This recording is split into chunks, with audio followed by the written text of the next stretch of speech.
Hey there, Python friends. Welcome back to our Python learning journey. So, we've chatted about functions before, those handy tools that make our code do cool stuff. Today, let's talk about something else that's super useful, lists. Think of lists like magic containers that can hold lots of things. Numbers, words, anything you want. Lists help us keep stuff organized in Python. Stick around as we explore the awesome world of Python lists. Get ready for some coding fun, let's dive in.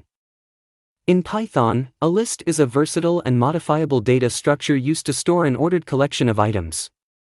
Lists can contain elements of different data types, such as integers, floats, strings, and even other lists.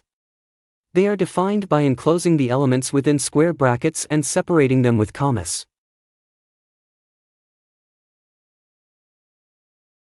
Indexing and slicing. Elements in a list are indexed starting from 0. You can access individual elements using their index. Additionally, you can use slicing to extract sublists. Mutable. Lists are mutable, meaning you can modify their content by adding or removing elements, or by changing the value of existing elements.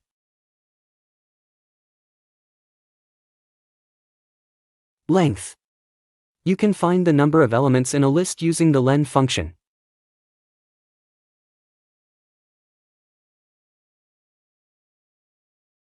Concatenation and repetition. Lists can be concatenated using the plus operator, and you can repeat a list using the asterisk operator. Common list methods. Lists have various built-in methods for performing operations like sorting, appending, extending, and more. Lists are a fundamental part of Python programming, and their flexibility makes them suitable for a wide range of tasks.